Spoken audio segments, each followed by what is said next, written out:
Hello gang, and welcome to Displaying-Model-Behaviour, the Earth's mightiest video podcast. With one of the biggest shows of the year, it is the official Top 100 Greatest Marvel Legends of All Time 2025 edition.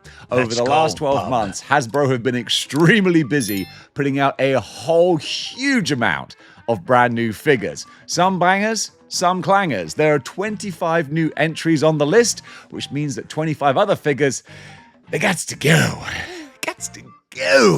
And it was some tough decision making, especially because I don't want to have doubles of characters. So then you got characters like Astonishing Wolverine and Gamerverse Wolverine, and I'm like, you're both great in different regards. Which one did I choose? Well, you're going to find out pretty soon. Also, it's mostly almost entirely comic book characters. I know we had some great additions to the MCU as well, but I'm trying to just keep it in that theme.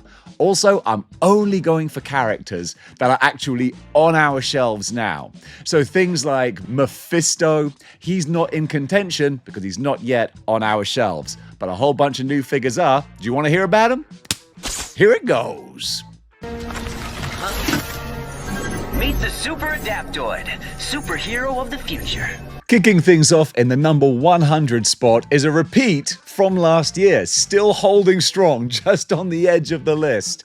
It's the Super Adaptoid, a figure that represents some of the best and the worst of Marvel Legends, and that in itself might be a disqualifier from being on the list. Like, Dave, how can you have something that represents the worst of Marvel Legends on the list? Well, because it's still a big, huge, chonking boy who is also a rather obscure character. So to get the Super Adaptoid in action figure form, in pretty much the right sort of scale that he is quite an accomplishment in and of itself. That is the best of Marvel Legends, an obscure character added to our shelves. The worst is that they really kind of sort of half-assed it, didn't they? You squint just a little bit and you'll see that that's not an original body, that's actually the old 12-inch Captain America body.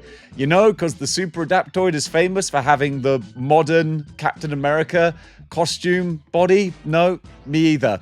And also, one big thing that's very, synonymous with the Super Adaptoid is that he copies all the Avengers' powers together, except the Wasp. Because screw you, Wasp. We're not going to include your wings, because that would be extra. So he's kind of the average Adaptoid, the not quite so Super Adaptoid. So it's a frustration, but also it's the Super Adaptoid in 1/12 scale form. That alone gives him the number 100 spot. I'm making my fight. This white boy got swagger, yo. He's got to. He calls himself the Immortal Iron Fist. Yo, that's hot. At the number 99 spot, it's a new entry that was actually out last year, and I overlooked because I didn't give him the credit that he deserved, and that is Iron Fist from the Luke Cage and Iron Fist 2-pack. I actually made a big old blunder by not including this guy, but at the point I hadn't seen him in person, I didn't realize what a great job Marvel Legends did with this figure. First of all, classic old school Danny Rand Iron Fist. Going for the old style costume with the big pop collar, the bright colors, and of course, the essentials that I think every Marvel legend should have. 2 different heads, the power effects, the hands. It's the complete package and finally gives us the Iron Fist that we always wanted. He's definitely deserving of a place on the list. This makes up for last year. Sincere apologies, Iron Fist. Now you've made the top 100. Sister, has your jealous ambition so blinded you? The throne should have been mine. A new entry now that just barely squeaks onto the list timing-wise. It's Deathbird from the Deathbird and Gladiator 2-pack. I do believe that a few people have had this delivered now, so she just about qualifies. And what a great new entry to have on the list. The bad girl of the Shi'ar Empire. Once again, not quite perfect, because it would be nice if she had like the bigger kind of wings and a more grandiose costume. But also, I'm not going to belabor this point, but it's Deathbird in the year of our Lord 2025 to get a brand new figure of this character who also looks mean. She's got a great animated bad girl expression, and that's what I love. Having a good, interesting, dynamic looking face. Whew, that's going to bump you up the list in Dave's consideration, because I don't like my bored stoic characters, and it's very easy to have that with the female faces as well. They can have that just mannequin shop store doll look to them. That's not what she has. She's got personality, a bright purple metallic costume. She's a great new addition. Crimson Dynamo. Iron Man! Long has the Crimson Dynamo waited for this. The Crimson Dynamo. That was kind of a Russian accent, wasn't it? To any Russians watching, feel free to critique me. And if you're not Russian, then just assume that I nailed that. The Crimson Dynamo. This is something that Marvel Legends absolutely did nail. And it's a modern version of the character as well, which was maybe kind of surprising that they would do that as a Build-A-Figure, but I'm not mad about it because it's a really badass design, because I love the sort of industrial steampunk kind of look that this costume has. I think it might have only been featured in just one miniseries maybe, but it was a good enough look that I'm like, you know what? I'm not mad. Yeah, go for it. I love the paintwork on the star. It looks like it's glowing out from his chest. Then the wonderful translucent effects on the arms with like coolant or whatever it is there that just makes the figure look more dynamic. Yeah, this was a little sleeper hit that I think more people should add to their collection. Ursa Major, the big grizzly bear, another Build-A-Figure. And what a wonderfully random one this was. Now, as a Build-A-Figure, it's kind of basic in that it's just what you get. There's no alternate face or different like open hands. I mean, I'm not sure how easy it would be to have open hands is a bear. No, it would still work. They could have done that. Why are you making excuses, Dave? But we do have a big honking bipedal grizzly bear. And if you want to throw some extra accessories on him, then it really comes to life. I gave him a 1/12 scale minigun with a bandolier of ammunition, and it was like, whew, okay. You might be one of my new favorite characters now, but even stripped down to the basic bare bones, yeah, this addition to the Winter Guard and the fact that we've got a Winter Guard in Marvel Legends form, that makes me really happy.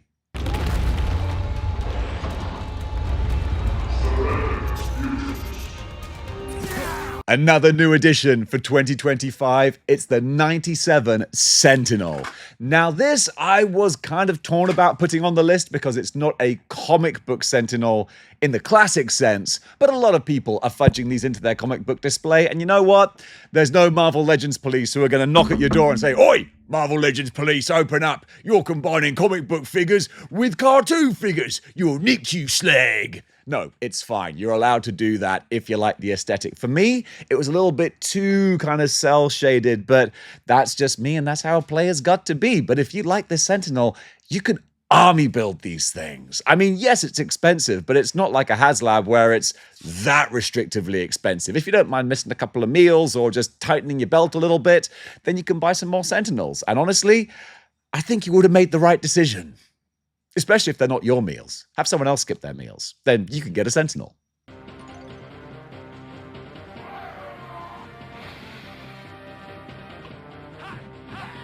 The Capcom Punisher. The last 12 months have been welcome back, Frank. And I think that's going to continue into 2026 as well. But the Gamerverse Punisher, I think I called him the Capcom Punisher, but it's one of those if you know, you know, wink and a nod type figures. This was one of those things that when I heard about it, I thought, nah, this is too good to be true. They're not going to do that. But they did. And they did it real well. We haven't had a blue Punisher from Marvel Legends, I dare say, I think, ever. So to get this wonderful, brightly colored, but still sort of comic accurate as well, Frank Castle, with a great dynamic face and all the accessories as well, yeah, I was absolutely smitten with this one. Astonishing Beast. This was a wonderful surprise to see because I, A, didn't necessarily think we were going to be getting an Astonishing Beast, and B, they went all in with this guy. I mean, you kind of have to. There's not much in the way of reuse that you can use for Hank McCoy in his Beauty and the Beast lion type form. Marvel Legends did another good job with that. Maybe Could have put a little bit more sort of like dry brushing or shading on the fur to give some more sort of texture and depth to that. But then again, that's why he's not super high on the list. But the fact that we've pretty much finished the Astonishing X-Men team, if you don't mind using the old Colossus and Kitty, that's pretty awesome. But considering that there are rumors and scuttlebutt that we're going to be getting a Colossus and Kitty 2-pack very soon, well, that's another team completed. And finally, Marvel Legends, you can start ticking these teams off, and you'll love to see it. The store might be closed, but you forgot about the guard frog. An oldie but a goodie. It's Frogman. And honestly, the fact that I'm saying an oldie, boy, does that make me feel old. But I mean, it was 2021, I think, we got Frogman. And I just love the fact that we live in a world where we have a Frogman figure. And it's actually really fun as well. You can tell this was a bit of a labor of love. And despite sometimes we might harangue the Marvel Legends team for making decisions about characters and designs where we're like, why did you go for that? Why did you do that? You can tell this was a labor of love from someone who's like, you know what? I want to do Frogman justice. We've got this portly body that we hardly ever use. We can throw some springs in the heels. We can do the wonderful frog mask with the eyes peeking out. It's so much fun, and it's a great addition to the shelf. Whatever you collect, there's always a place for Frogman. You'll have to deal with me first, princess. Keep Gladiator busy. The second half of the Deathbird 2-pack, it's Gladiator, which I wasn't too sure about putting on this list. And then I took a closer look at his alternate head with the rah and the rage and the energy in the eyes. And I was like, dang it. Okay, Gladiator, you got me. Also because he's just some of my favorite bright, bombastic colors that he's going to glow on the shelf. He looks so striking. Big honking purple mohawk, the red cape, which would be nicer if it was a cloth cape, but that's incredibly rare in Marvel Legends. So just getting the classic version, I really, really dig that. He's kind of a basic character, but to me, he's so bright and bombastic and big and hulkified as well. I got a lot of love for him, so he makes a pretty good place on this list. Just when I think I'm okay, I see my reflection somewhere. I look horrible. Jigsaw. The Punisher is back, and he's got a whole bunch of bad guys to go with him. Although Jigsaw came back first, chronologically. Carry on, Dave. Soldier on through. Don't try and make sense of your own comments. But Jigsaw, another one of those ones where they went real hard on this character when they didn't necessarily need to, but they were like, no, let's go all in with this. And it's always kind of nice when there is a very specific art style that they've clearly taken their inspiration from. As long as the art style is still like a great generic look for the character, I'm fine with that. And this Jigsaw looks so gnarly. All the details on his face, really exceptional. The big wide eye, the stitches, the staples, really gruesome. And then on top of that, they threw in so many extra additions, weapons, accessories, a really complete package of an action figure. This is a great addition to Frank Castle's Rogues Gallery.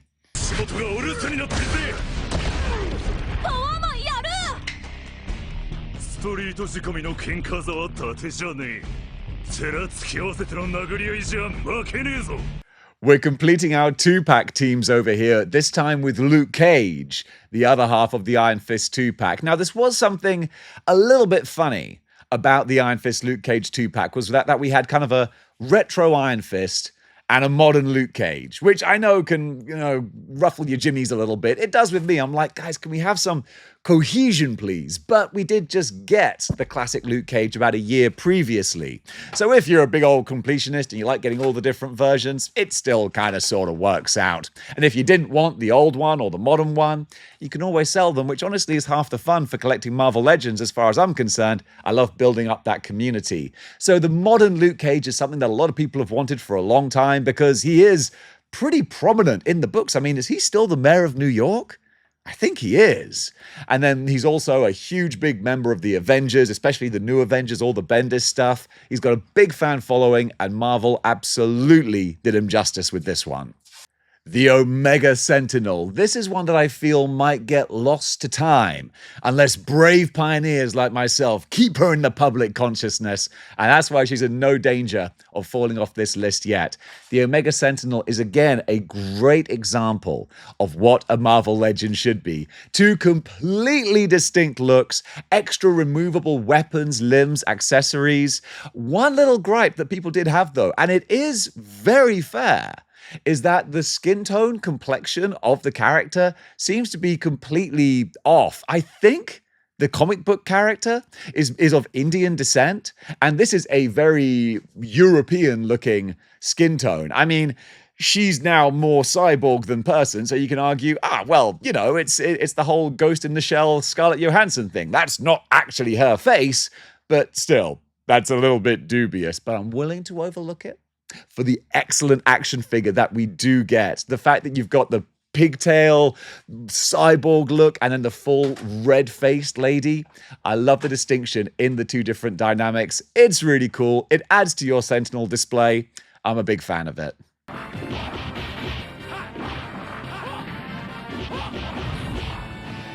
Another two-pack complete. It's Capcom Nick Fury. Gamerverse Nick Fury. And while I thought a blue Punisher might be possible, Gamerverse Nick Fury, that was one I was very dubious about because, again, it's so much new sculpt and styling on him.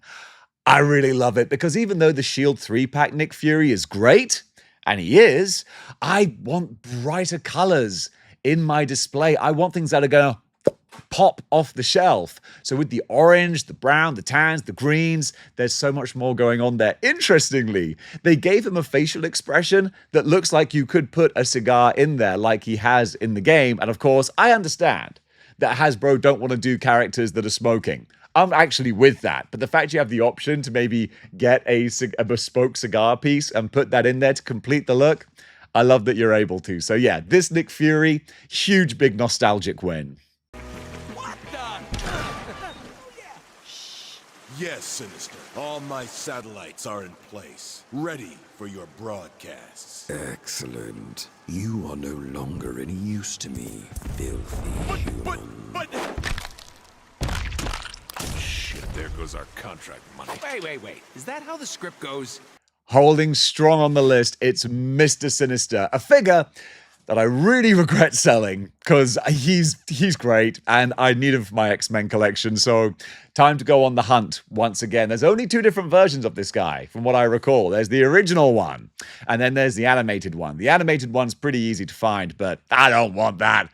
I want the beautiful metallic one that they go so hard with the big cape, tendrils, whatever it is that Sinister has on his back. Marvel Legends did a fantastic job with that, and kudos to the team, because it couldn't have been easy pitching the logistics of doing this cape and the cost involved to the people who make the decisions regarding money, but they did, and the results are obvious. Different face sculpts would have been nice. We just have the one, but when the one is the sinister, grinning look of his face, that works for me. So I'd love to see a 2.0 version with different face sculpts, maybe some power effects in the hands. But what we do have still keeps him solidly in the top 100.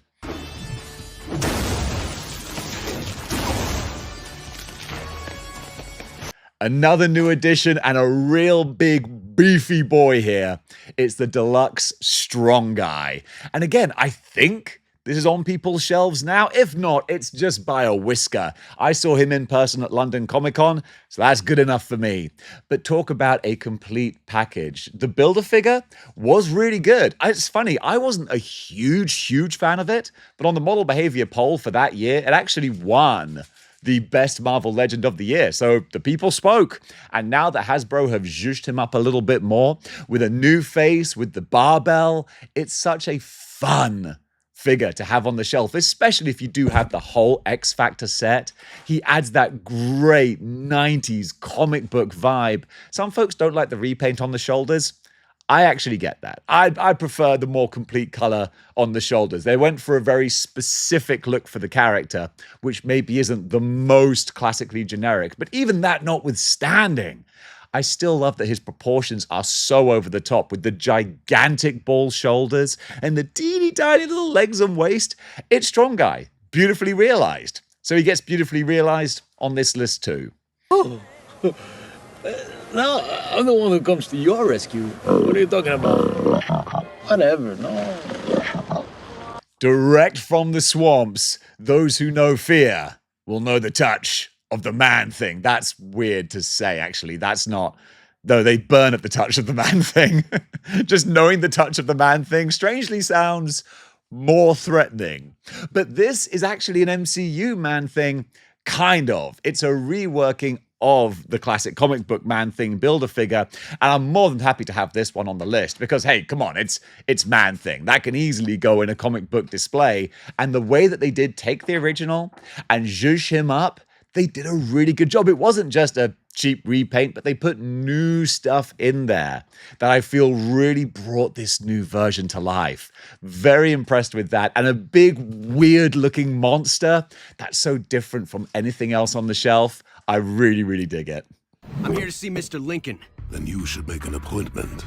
But perhaps we'll make an exception for the hero of the day. Hard as marble, cold as ice, and still in the top 100, it's Tombstone, one of my favorite Spider-Man villains, and Hasbro did a real subtle but great job on this figure. Suited and booted, looking the business straight out of the Spectacular Spider-Man comics of the early 90s. And then they gave him two wonderfully diverse, but very kind of, again, I use the word twice for Tombstone, subtly different faces that actually give you a real sense of dynamic expression in the character. Then he doesn't come with any extra weapons, I don't think. Did he come with a baseball bat, maybe?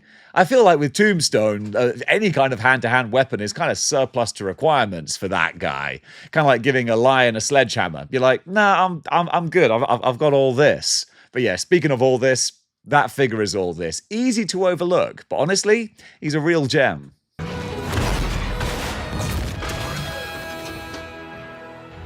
Steve! Hey, Peggy. Now you owe me one. A big change for me now. We really are going to go outside of the comic book line with the Hydra Stomper. I just love it as a standalone action figure. Yes, it's kind of MCU, kind of animated. I mean, look, it's all a multiversal thing. These things all exist together in one shape and form. The fact that everything can cross over at any time, you can still put this into a comic book display if you want, especially if you are building like a World War II, Howling Commandos kind of thing. In fact, man, I just thought, World War II Wolverine?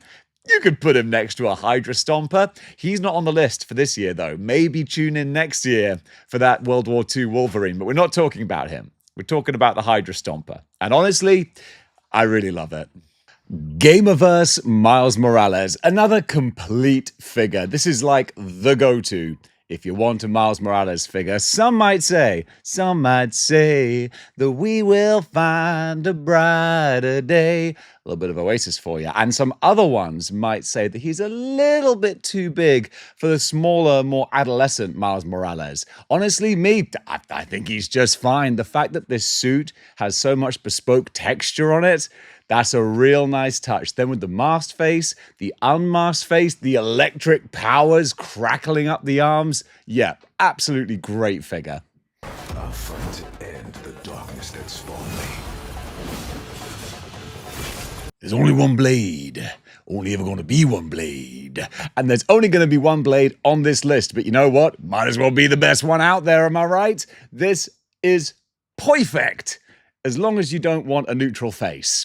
Me, personally, I don't want a neutral face. I want all of my characters charging into battle, going, rah, let's get it on, like Donkey Kong and Genghis Khan, eating Longton in Bhutan. Yeah, okay, I probably stretched that out a little bit too far. But it's a great vampire face. That's all I want. A lot of people lament not having the static one. I'm like, why? What? You don't like fun? Okay, because everything else this dude comes with, the sword, the shuriken throwy dagger things, I'm sure, glaive, that's the word, the glaives, the stake. He's got everything he needs, except for a neutral head, that I don't want anyway, so therefore, it's fine by me. Lockjaw!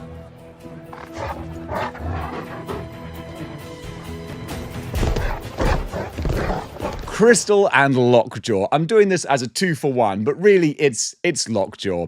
Because again, what are the odds of getting a Lockjaw figure, a comic book Lockjaw figure in the year of our Lord 2020, well, 3, I think, when that one came out, and he's such a good doggy. People say, and they have the right to, that it's kind of cheap that they didn't do articulated hind legs. They just did 2 different types of legs, sitting and standing. But with that being considered, how else are you going to have Lockjaw? Look, if they had to cut some corners, I'm sounding like such an apologist here. Well, you're watching a channel about Marvel Legends, predominantly. So, you know, you've got to take the rough with the smooth on that. But you're either going to have him sitting or standing. So there you go. I would have him sitting, looking like a good boy. But the removable faces as well, you've got alternate doggy faces. That makes me real happy, and I'm real happy this figure exists. And now we're getting more Inhumans to build out the entire All family. Yeah, it's a good time to be an Inhumans fan. What you got there, Cricket? Why don't you let me have that? I don't think so. Disappointing.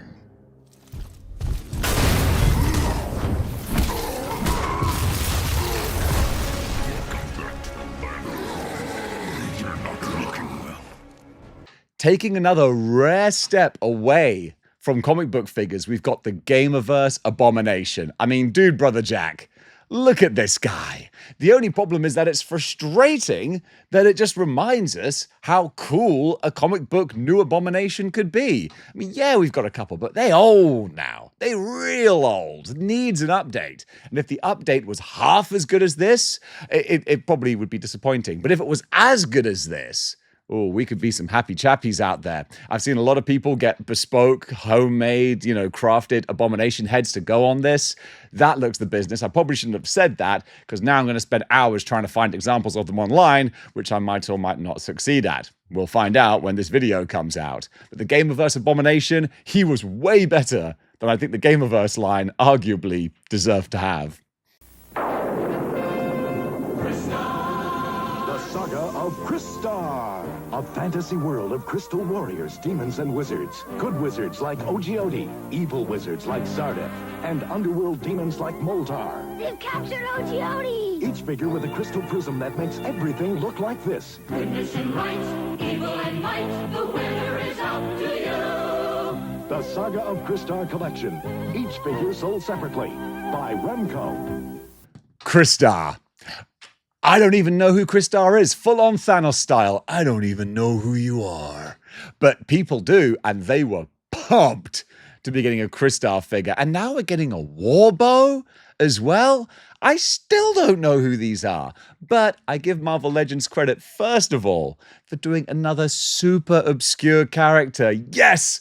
Some of their marketing tactics suck. The prices are awful. They keep going up. They keep taking things away. But then we get figures like this, where it's like, it must be the teeniest, tiniest little slither of humanity that wants this figure. But they're getting it. And they're getting a great figure of it. I mean, I've seen this dude in person, the translucent material. It looks the business. So yeah, shout out to Crystar and the upcoming Warbow as well. Just a lovely example of the fact that we get some of the most obscure characters out there. A real favorite of mine, and another flawed figure. It's crazy that the top 100 still has so many flaws, but this is also my top 100. I didn't look at sales numbers, I didn't poll anyone. This is me, baby. This is me, and I love me some Toxin. Why? Because he's gnarly and mean and freakish looking, and I never thought we'd get this specific version of Toxin on the monster Venom body. This look of the character was around for like maybe 2 or 3 issues, where Eddie Brock had the Toxin symbiote during the Agent Venom story. And yeah, I thought that's a weird, freaky, body horror looking design. And then Marvel Legends went, yeah, we can do that. And they did it with all the little Audrey 2 tendrils coming off the back of him, which then brings me to the only problem with the figure, in that it does lack any paint on those little mouths. And how cool would it have been to have got all the teeth and the green tongue painted on there?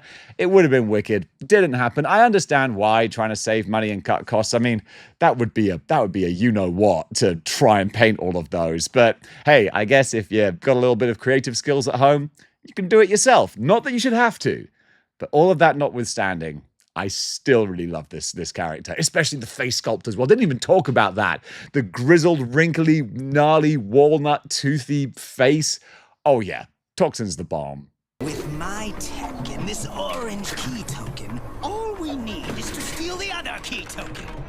The Green Goblin. I feel that maybe this is one that might split a few people, because honestly, he does have his flaws as well. He's still got pins. He's an older figure now. The first Spider-Man retro wave, but boy, did that first retro wave really set the tone. He's got the huge big pupils like he's been eating disco biscuits all night. Really, there's a few tweaks that could have made him much, much better. But he's still good with the chainmail, fish scale, arms on there, and the bright popping colors. The animated Goblin is really nice as well. I love that look with the animated face and the smoother body. But really, if I've got to have one Goblin, it's easily the retro one.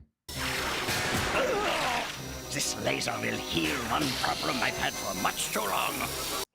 Dr. Octopus. There's a couple of Dr. Octopi out there, but I'm going to go for the one from the animated series, which you can always put into a comic book display if you want to. Really, what swings this one over the comic book one is, of course, he's got the bendy wire tentacles, and that goes a long, long way in jacking him up the rankings. So I don't know if you can pop the bendy wire ones out and put them into the comic book one. I think you might be able to, but don't quote me on that. It's almost like sometimes Dave doesn't always know what he's talking about. But aesthetically, the fact that you can play around with these tentacles, really get them into dynamic action poses. This animated Doc Ock, he's the winner for me. You pretend to be a simple soldier, but in reality, we have left humanity behind. The Red Skull, bring on the bad guys. And in 2022, I want to say, Hasbro absolutely did that with their bad guys wave. And Red Skull was an easy highlight of that. Two completely different, diverse faces. The big, big chompers, skull-looking head. That was cool, but really for me, it was the pursed lips, more sort of expressive, maniacal, kind of cerebral-looking Red Skull. Oof! That was a great head sculpt. Then all the different hands. He's got the weapon with the Hydra logo on it, just a little touch like that. Adds that extra feeling of quality, and a cosmic cube as well. It's the complete package. Perfect foil for Captain America.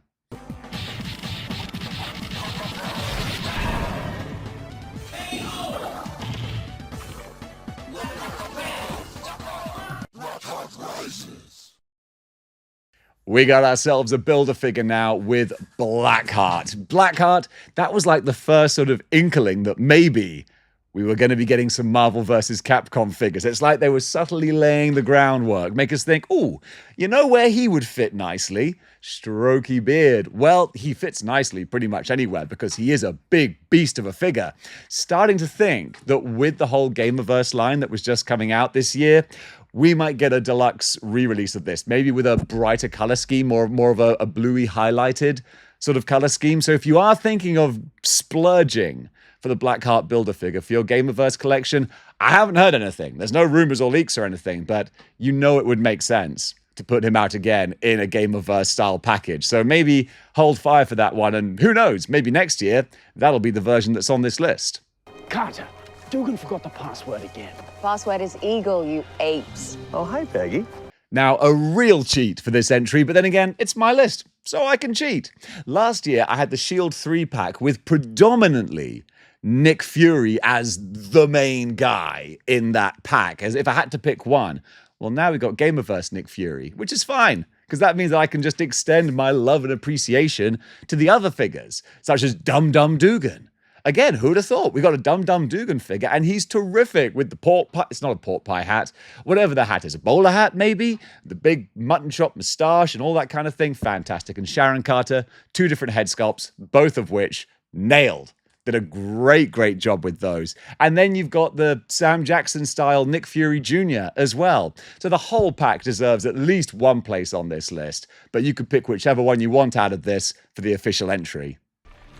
We are not, Harry. We are.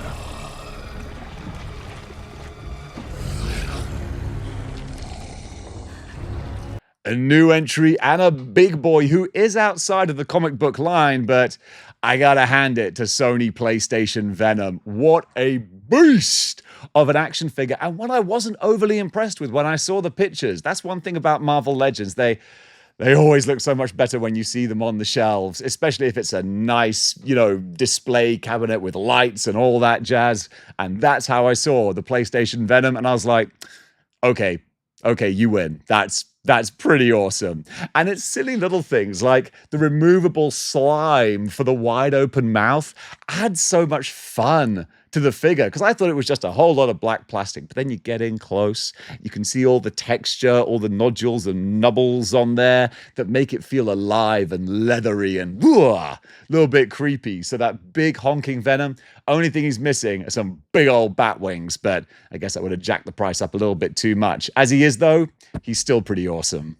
Now, people might not like this one, but me personally, I dig it. Detroit Steel. I think it's because I grew up as a RoboCop fan, or like into robot jocks, anything big, mech, that kind of stuff.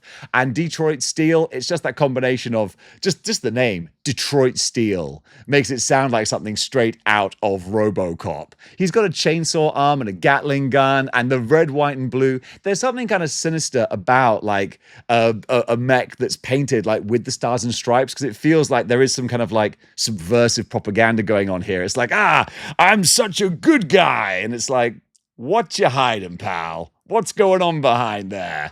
And I just think it's awesome. So even though it's just a reworking of the Ironmonger MCU figure, it's a pretty clever reworking, I think, and definitely deserving of being on this list. Get back here, Shocker!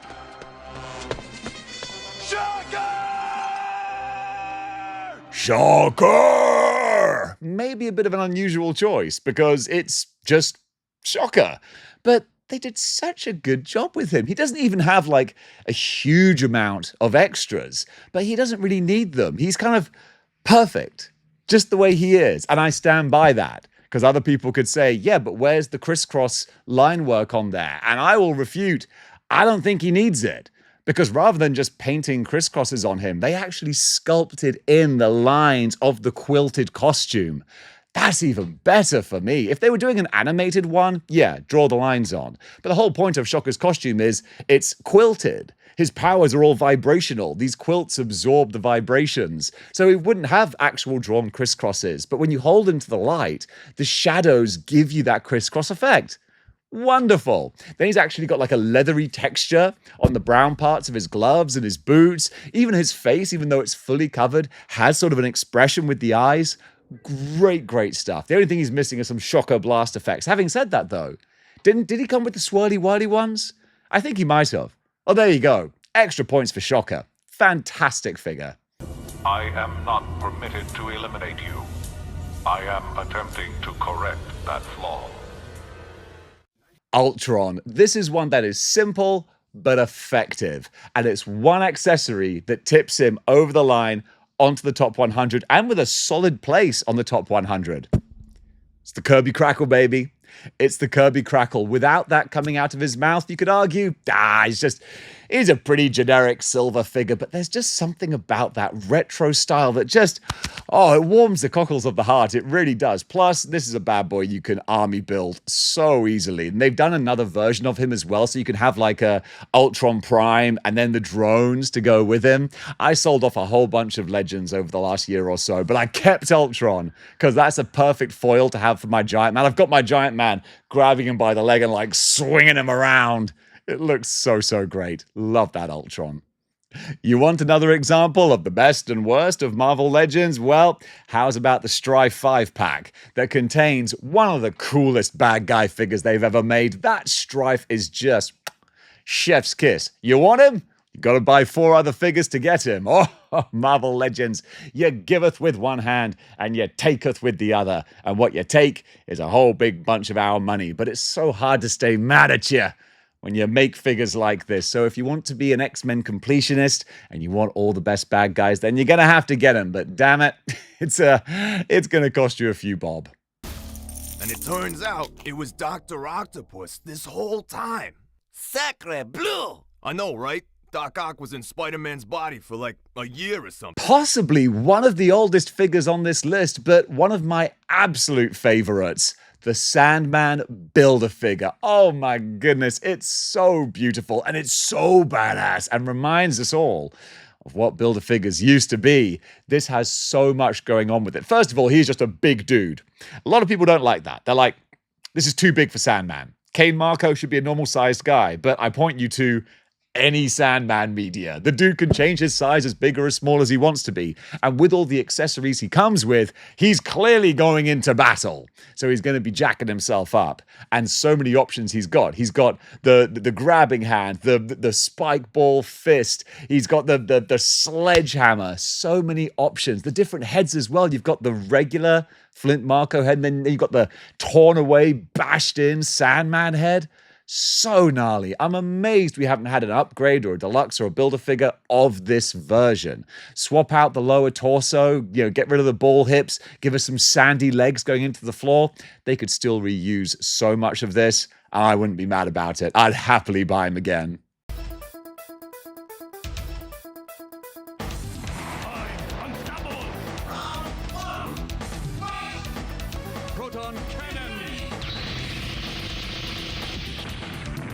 Proton Cannon Iron Man, another little precursor to the Gamerverse line. This one, it's just so much fun, it's crazy, and it's a labor of love from someone who knows that the Capcom Marvel games have a huge big following. So they've gone all in with the gigantic proton cannon, the correct size for what's in the game, so much so it has a little perspex stand all of its own to keep it there on his shoulder.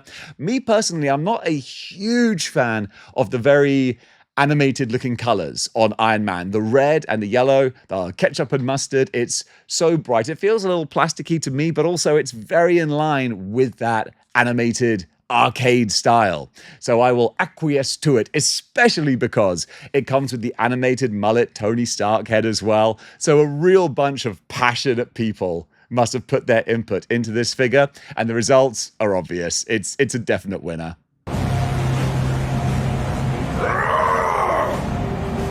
Vile turncoats! Hercules, what a fun figure this is. This isn't a super obscure character, so it's not like I'm saying, oh my goodness, we got a Hercules figure? We should get a Hercules figure. He definitely ranks up there with someone who deserves to be on the Avengers B team. But the fact we got such a fun Hercules figure is what makes all the difference. Yes, he's got the grrr face, which I love, but it's the jokey, jovial, silly, goofy face that just makes this that little bit extra special with the ridiculous BDSM Blue Oyster Club gear that he's wearing. I think it's such a funny, quirky, ridiculous figure. If you didn't know your Avengers deep cut, you'd be like, who is this guy? And honestly, the answer would be, whoever you want him to be, baby. He's Hercules, and he's wicked. Trouble. Odin's blood. The Destroyer, or as Godzilla fans would say, Destroyer. This is the business. And also comes in a 2-pack, so gotta pay a little Eric Masterson tax, but hey, you know what? I'll allow it. Because when you get him in hand, like, he's hefty. He feels big, man. He should do. He is the Destroyer. Could they have gone a few little extra miles with him? Maybe do an opening faceplate so you can have those rays of energy come out? That would have been a nice touch. But even then, I'll let it go. I'll let him stay on the list and stay high on the list. Because we are begging for more Asgardian Thor-style characters, especially some villains for Thor to go up against. And this dude's so big, bad, and imposing. Really love him. My greatest Oh, I knew you'd come! And now we've got one of the Capcom Gamerverse characters from the 2-packs, Gamerverse Omega Red. This was one that I was really kind of hoping to will into fruition because the original Omega Red is great, really, really cool from many years ago.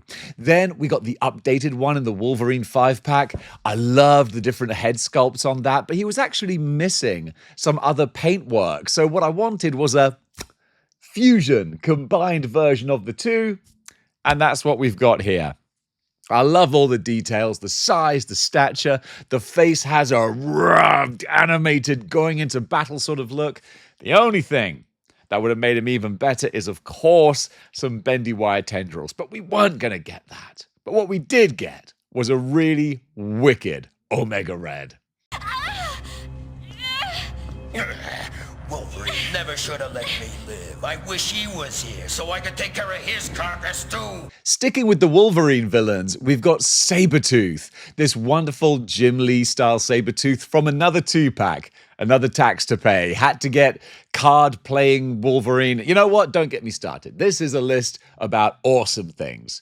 And Sabretooth is awesome. It's the one that we were all hoping we were going to get. The huge, big stature of the terrifying looking Victor Creed. Could he arguably be even more sort of big and hunched over, like, animated style Sabretooth?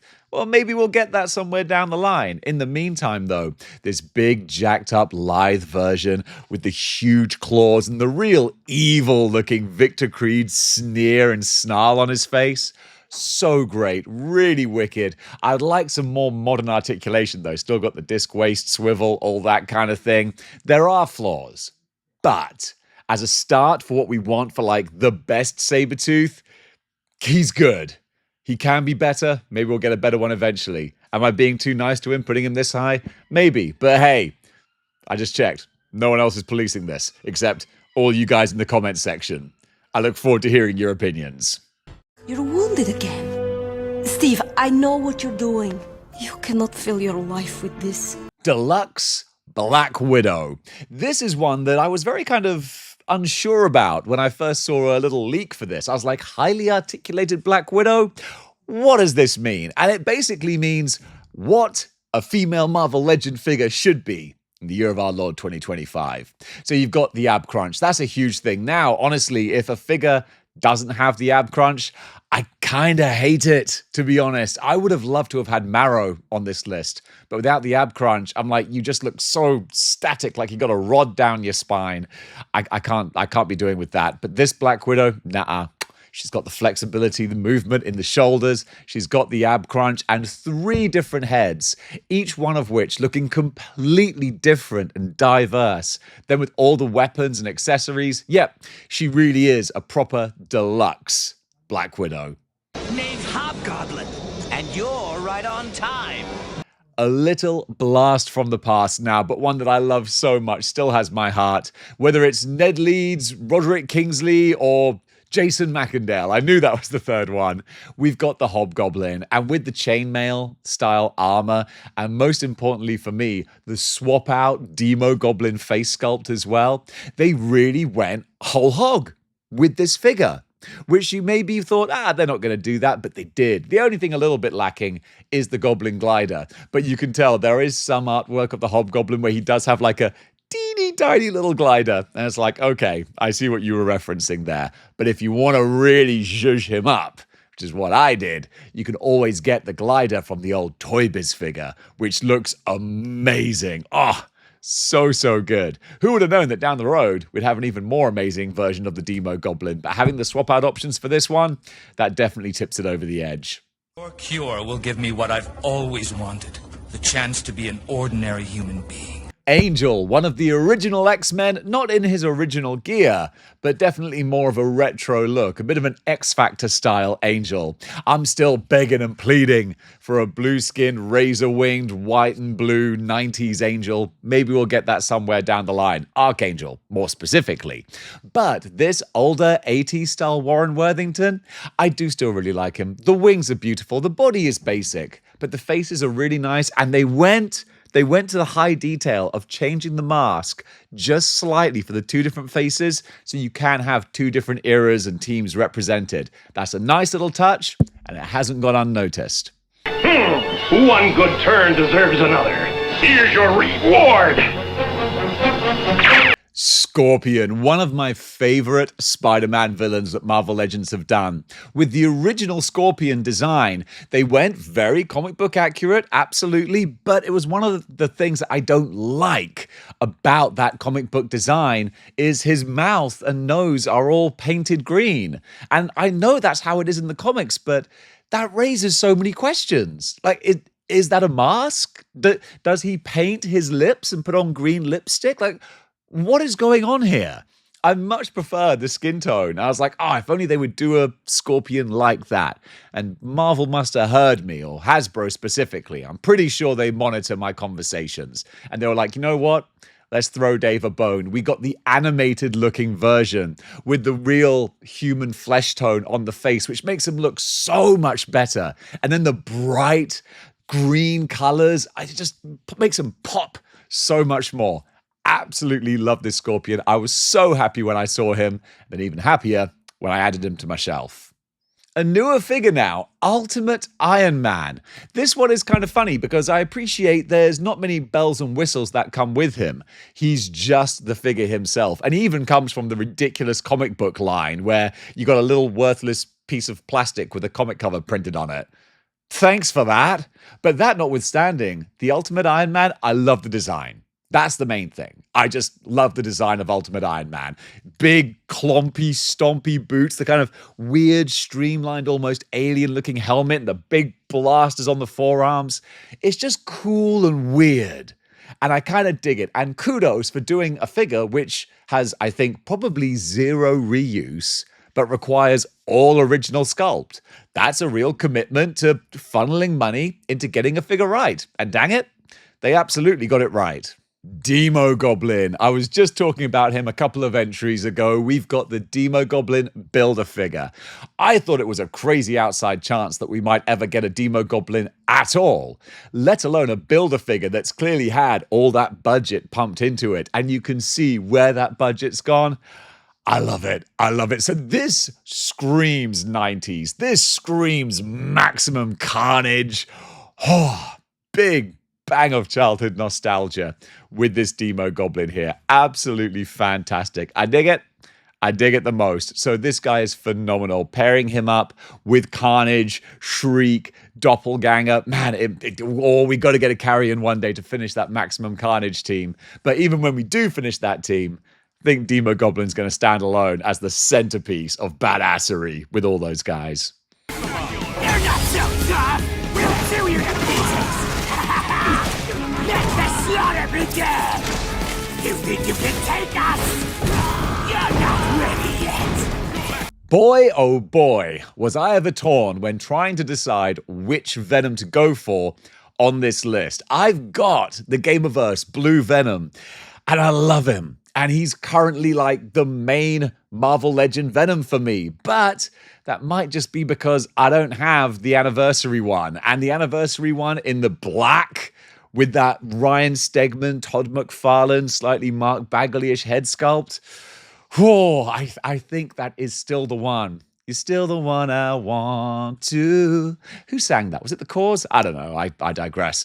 But I think it's the black retro one that I still have to say is the superior Venom. Because they've both got the wonderful Eddie Brock twisting symbiote head sculpt. Or do they? No, they don't. They don't, do they? Because the retro one has the big tongue and then the snarly face. So maybe the Gamerverse one is the better one because it's got the Eddie Brock head with the symbiote wrapping around. Oh, Hasbro, you're giving me Sophie's choice here. You know what? I'm going to go for the retro one because it is the classic black Venom. And I do love the snarly expression, but the snarly expression, yeah, that's good enough. But man, it's a tough call. What's this? I thought we had dealt with all of Stark's satellites. MODOK, you want a fun figure? That's what this is. And again, it is absolutely, I'll say, the best of Marvel Legends. And that's it. without the worst of Marvel Legends. It is a relatively obscure character done with so much love, so much heart, so much passion has gone into making this ugly, crazy, ridiculous dude. They went all in, and I just bravo, lads. Bravo. The different expressions that you can have as well, completely different faces, different looks. His arms articulate, his legs articulate, they can kick out in front of him, and they use his booster jet as a stand. As weird as it might sound, I think it literally is the perfect Marvel Legend. Yeah, no notes, guys. Genuinely, no notes. Can you do as well against the Silver Samurai boy? Fighting the wrong guy, pretty boy. The Silver Samurai, I would dare call this a sleeper hit, because not many people think about the Silver Samurai, I don't think, when you're saying the best Marvel Legends. But you take a look at that old figure, and man, someone was responsible for pouring in a lot of love. We've got the new version in the Wolverine 2-pack, but honestly, I feel like he's been kind of pared down a bit too much. They kind of streamlined some of the art and the artistry out of him. The original one, little details like the extra paint on the rope that ties his samurai gear together, the armor, the way it all connects. I really love it. A little labor of love that just stands out as a fantastic little X-Men character. What do you want with us? I offer you the chance to prove yourselves in my master's games. It's a great honor for those of your world. Straight out of Mojoverse, we've got Spiral. I mean, come on. That must be a lot of work and a lot of tooling and a lot of money that went into perfecting that 6-arm character design.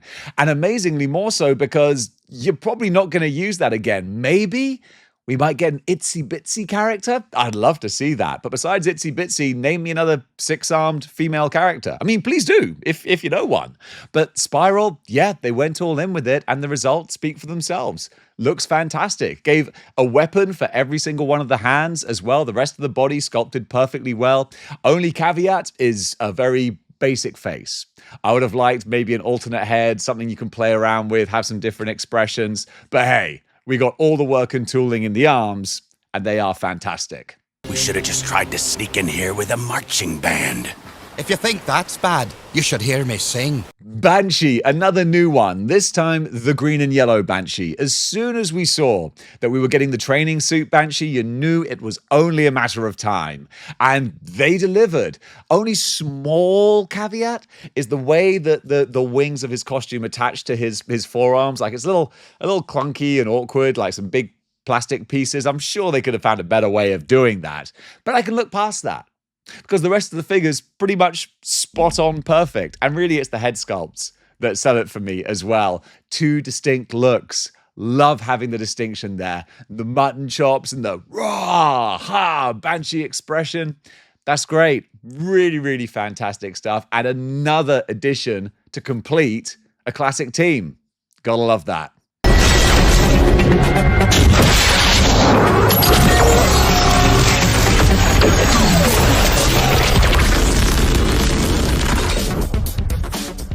A character who is very soon about to get an upgrade and maybe replaced. On next year's list, we have Nimrod. And really, I don't know if he will be replaced, because I don't know if the new paintwork and additions are going to be better than this streamlined 3-pack Nimrod that we have here, who can pose as both a classic Nimrod and the more futuristic looking one. Love the little pink translucent dragonfly attachment that can go on his back. Really kind of makes him more visually appealing. Not much in the way of articulation, but that's okay. Nimrod was never a gymnast, just this terrifying hunk of floating mutant destruction that just hovers towards the poor team and wipes them out. Yeah, that's all you need to be, just a floating tank. That's what this guy is. It's what he looks like, and he looks pretty wicked. You want a fun Marvel Legend? That's what this dude is. The Sugar Man. When they wanted to do the Age of Apocalypse, they went all in on the Age of Apocalypse line. It's just a shame that it seems that line was a fire that burned bright for a very short time. Maybe the sales just weren't there, and that breaks your heart, because what we got with some incredible figures. And Sugar Man, like, kind of like with MODOK, there's obviously not a huge market for a Sugar Man, but there was enough of a groundswell that we want this terrifying, ugly dude, and we got him, and he's so, so great. They missed out a little bit of detail. Could have used more paint. He's missing his Sugar Man tattoo, so there's stuff they could have gone further with, but again, budgetary constraints, and I'd rather have the detailing on the sculpt and the articulation of all of his arms. It was a labor of love. And it shows. So even with a slight lack of paint, the overall effect, still fantastic. Time to smash! Scar attack! Scar. Real name. Actually, I'm pretty sure that is his real name. Scar, the son of the Hulk from Sakaar. Wonder how they came up with his name. So I was really not interested in this figure at all. When I saw it revealed, this is a classic version of the Legends not looking as good on screen as they do in person. I was like, just a big dude with a weird green skin tone. Because the skin tone is kind of weird. But actually, the weird sort of green is what he looks like. That's how I've seen him penciled in the comics. So it's accurate. So fair play. And then I saw him in person. And I'm like, shoot, it does actually look really good. It's really effective. And it's a unique character design and build, something kind of special, a little bit different, stands out, and fun to have another addition to your Incredible Hulk display. So generally, for a figure that I didn't think much of, I actually really appreciate what they've done with him. From one son to another, we've got Darken, and Darken, one of my favorite characters, just in general. When it comes to modern characters, and I say modern, dude's probably like 25 years old now, whew! Time's a scary, scary thing. But Darken's wicked, and they did a great job with him. We were begging for an upgrade for a long time. The super skinny old, like 2013 version or whenever it was that came out, really showing its age. This new one, fantastic, with two distinct looks. You've got the masked head, and then of course you've got the unmasked mohawk look, and it's a real character kind of look as well. He's got a real human expression. There's stuff going on behind the eyes. He's scheming, he's plotting, and he's kind of enjoying, reveling in his own crepulence. That's what Darken is. That's what they captured with this figure. I am not the one who needs to be reasoned with, Charles. There is a large asteroid hovering over my home that begs otherwise. In his hover chair, it is Professor X from the Marvel Legends Riders Wave. And this, just a perfect realization of 90s Professor X. Whether it's the cartoon or the Jim Lee comics or anything from that era, we got it. For me, this is perfect onslaught. Charles Xavier. And of course, now, if you want to, you can zhoosh him up a little bit more if you want to get the safari suit.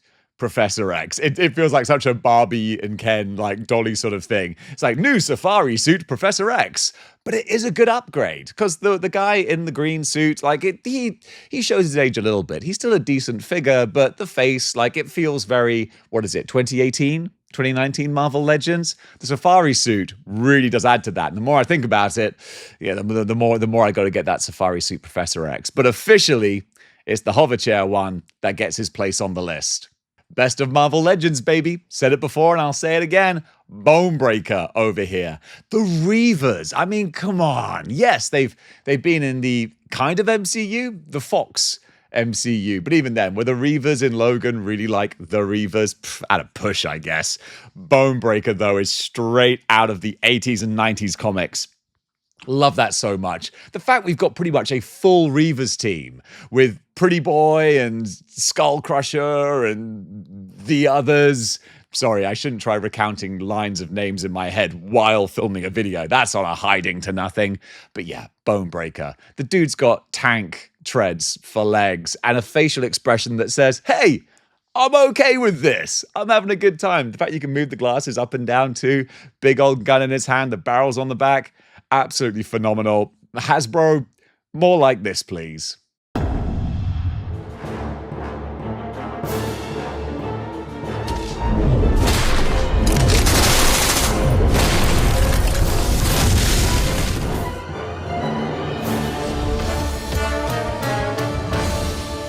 Joe Fixit. What a deluxe figure this guy is. We've had different versions of the Grey Hulk before. Honestly, I love the San Diego Comic-Con first appearance. Grey Hulk, which I kind of would use as a Joe Fixit type. But this is full-on Joe Fixit. We had a Gamerverse one, but Gamerverse, blech. But actual comic book Joe Fixit, the love that's gone into the smiling face, like the real gangster-looking Joe Fixit. The gigantic Tommy gun where it's like, did you get that bespoke made? Like, who makes a Tommy gun that big? You know what? It doesn't matter, because it looks great in his hands. The pinstripe suit, everything about him just hits the mark beautifully. Joe Fixit, fantastic deluxe figure.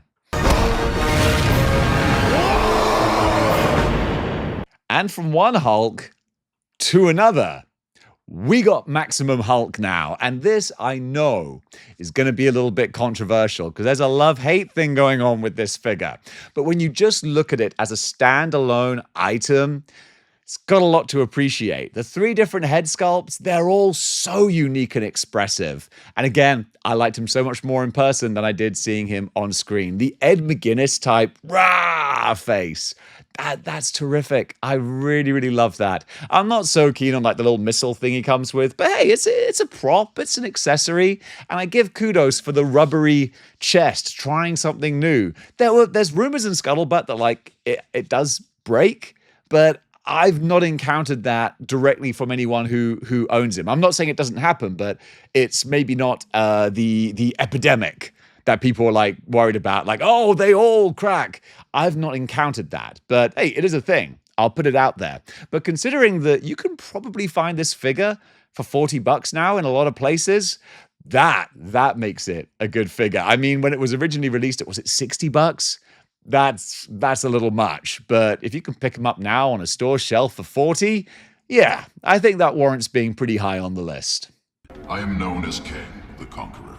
Welcome to your future. Kang the Conqueror with his throne. The original Kang, who just came on his own, was a pretty decent character. A lot of bespoke sculpting and new articulation styles in his arms.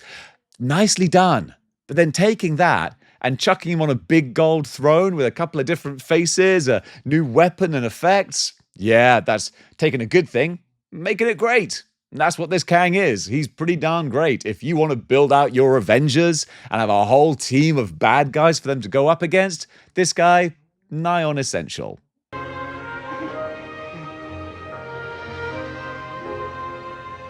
at me! It's time to go old school with this one. The original, and still the best. It's the Walgreens thing. Gotta love him. Absolutely. Mama Grimm's blue-eyed baby boy from Yancey Street. We got the Super Skrull version. We got the retro version. And still, it's not 2016, is it? 2017? When did the Walgreens one come out? Whenever it was a long time ago when I had a lot more hair. Slightly more hair. And he still stands a test of time. Face sculpt. Boom. Still fantastic. The wash on the body, bringing out all the lines and the shading in the rock. Nailed it. The ankle articulation and rotation so you can have him in a charging pose. It's right there on display. That thing, still undisputed, best thing out there. The best thing going today. Should have said that the first time. Did you just call me Blob? You're gonna like this next figure, bub. Did you just say Blob? No, I clearly said bub. I don't know how you can hear bub and have it come out as blob. Biggest fault in that movie.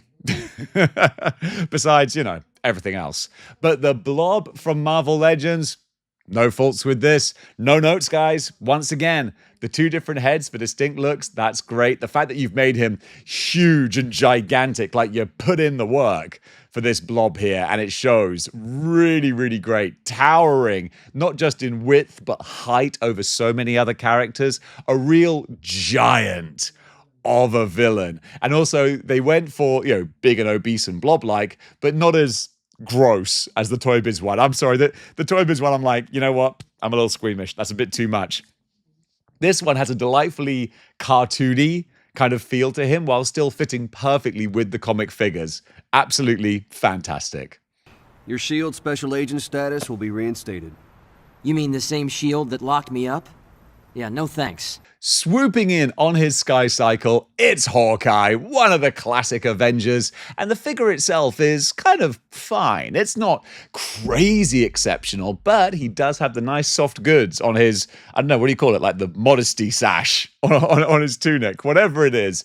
It allows him to sit nicely on his Sky Cycle, and that's the real selling point for this figure right here.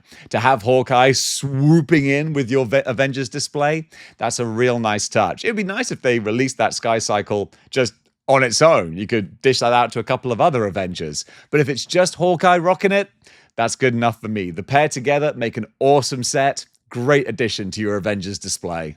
You Earthers love to fight over every trivial thing, and I'm the bad guy? One of my absolute favorites, and you can tell because I was doing these hands here, which represent the same hands of Mojo from the Mojo-verse. We had Spiral earlier, and now we got the big bad himself. And this deluxe figure, oh man, there's two different versions, of course. You've got the standalone Mojo, and then you got the one from the multi-pack, which I think is the better version. I think Hasbro knew it too. They were like, okay, you can get Mojo on his own, but if you want the one with the better paint job, more details, looks a lot cooler, you're going to have to pony up the dough. Unless you wait a couple of years, then buy him on his own on eBay. Gotta love it. So now I've got this Mojo, and he's great. He really is, because kind of like Blob, he's grim and gross, but also kind of animated and cartoony enough that he's fun, but also comic booky enough that he's not too cartoony, so all the little dots join together to make a perfect bad guy figure. Carnage is chaos! Once again, stepping outside of the comic box, we've got the Sony Carnage figure. Now look, surely we can all agree that the Sony Let There Be Carnage movie is toilet water. It's just the worst use of anyone's time is watching that movie. Just trash. All right, next entry. No, sorry, what was I saying? But the Carnage figure is actually really, really good. And I'm including it on this list because you could totally use this as a comic book Carnage as well. Is it huge compared to the usual Cletus Cassidy? Yes. But over the last decade or so, Cletus Cassidy has been going up and down in all sorts of different sizes, with Absolute Carnage and King in Black and the Carnage miniseries or whatever it was. He's been getting godlike powers. He's been growing, shrinking, gaining all sorts of appendages. Carnage can look like however you want Carnage to look like. And if he looks like this action figure, then you'll be onto a good thing. The global cataclysm is at hand!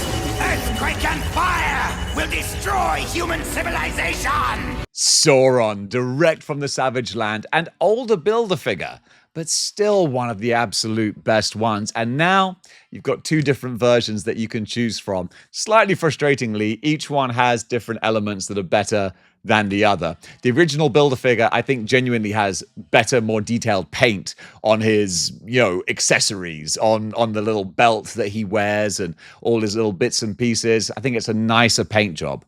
The newer one, though, I think it's got a bit more... Is the tail bendy wire? I think it is, or that you could move the tail about a bit more, I think. I haven't had it in hand. This is one of the few figures on this list that I actually haven't had in hand. I've only seen in the box. But another big selling point for him is, of course, he's got his Hypno eye beams, which are kind of fun. It's great that they found a way to actually physically show that on the figure. And then if you like the brighter, more popping, deeper color, then that one will be more appealing to you.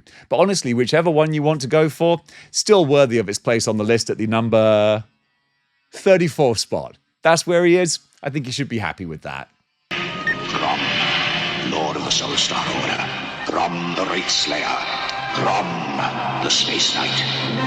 The microelectronic creation from Parker Brothers. Rom Space Knight. Kind of like Crystar. I love the fact that we have this character who I don't even really know anything about. I've seen Rom on comic book covers before. I know Rom Space Knight, but have I ever read any issues of that? No, not at all. Has he appeared in any big crossovers that I know? No, he hasn't. But did I want him the minute I saw him? Bet your bottom dollar I did, because the amount of work that's gone into recreating the look of this character, you can see it. It's right there in front of you. With the articulation that he has, you can put him in really fun, battling, spacefaring poses.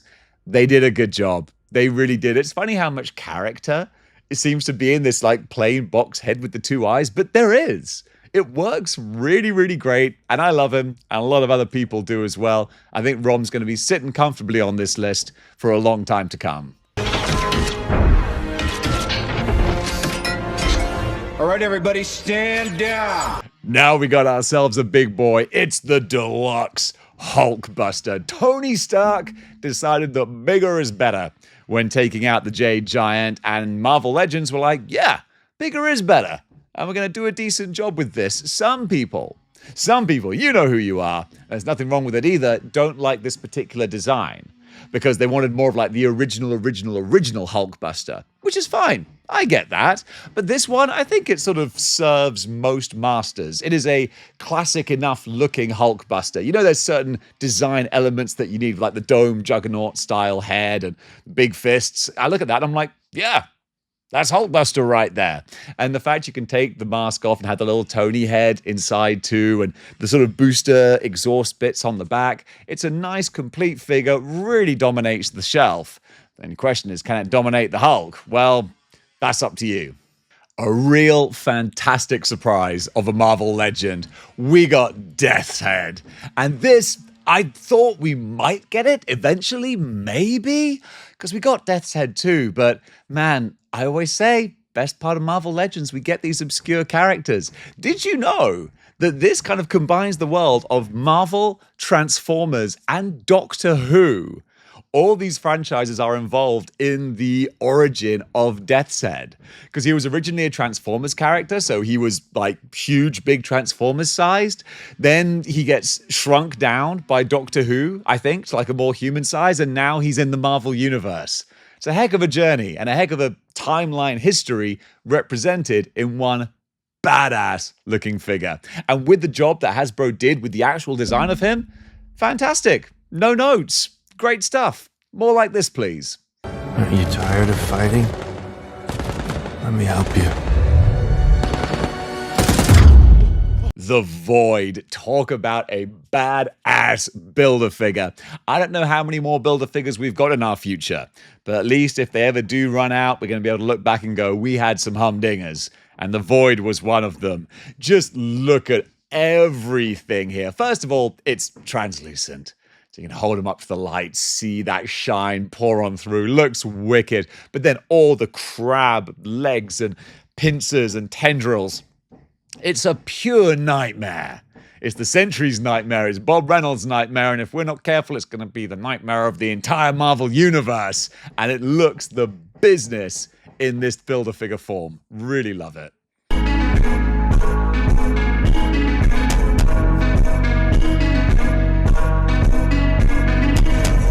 Not amazing, not spectacular, nor is he sensational. He is the superior Spider-Man. And finally, Marvel Legends gave us a superior Spider-Man. We got a superior Spider-Man years and years ago, like 2016 maybe even 2015. But he was based on some quick concept art that was used for like one little promo piece, maybe a front cover, but that was it. Basically, he was lacking everything that made Superior Spider-Man cool. So a couple of years ago, Hasbro must have thought, you know what? We need another bite of the cherry, and we got to do it right. And congratulations, guys. You did it right. We've got the Waldos. They've got the lovely cherry red metallic kind of paint on there. We got different masks as well. And they did something a little different, painting the skyline on the lenses. Me personally, I'm not a huge fan of that, but I like doing something different. Then the fact they went in deep with the details. We got the proper clawed kind of hands that are more sharp and vicious looking. The tattered, not tattered, but like asymmetrical, weird-looking web design. I think that's so cool. Plus, you've even got a normal backpack he can wear if you don't want the legs extended. They put a lot of thought into it, and it really shows the Superior Spider-Man finally done justice. The best defense is a good offense. And this couldn't be more true for Nemesis. One of the newest Build-A-Figures now, Nemesis. This one was kind of a Good news, bad news thing to me when it was revealed, because I really wanted the Age of Apocalypse one. We didn't get it, but what we did get was still a really great Build-A-Figure. It's very hard to do a big, giant, hulking exosuit, robotic-looking character with a flaming skeleton inside and not have it look amazing. Luckily, this one does look amazing. So I love what they did, even if it wasn't exactly the version that I wanted. But having the different kind of materials, like the rubber tube coming down from his hand into his back, and the Perspex mask that you can see the skeleton underneath, a whole lot of love there. For a modern X-Men display, he really does look the business. And hey, we now still live with the hope and anticipation that maybe we'll get an Age of Apocalypse one day. Is it likely? Possibly not. Do I still hope for it every day? Absolutely I do.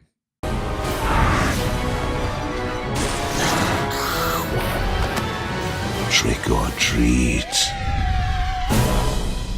And now we have Dracula, which might be a little bit unusual to see so high up the list, but I just think he's neat.